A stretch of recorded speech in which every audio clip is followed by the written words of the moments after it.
तो गाइज आज हम जानने वाले हैं जेडेक्स सिरप के बारे में, जिसमें क्लोरफेनिरामाइन मैलेट 2 mg और डेस्ट्रोमेथोर्पेन हाइड्रोब्रोमाइड 10 mg मिला हुआ होता है।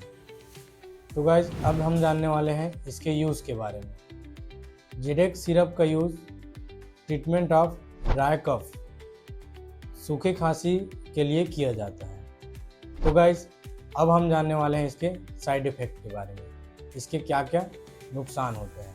पहला, चक्कर आना। दूसरा, नींद लगना।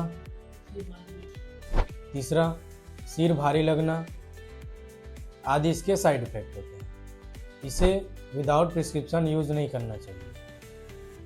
धन्यवाद।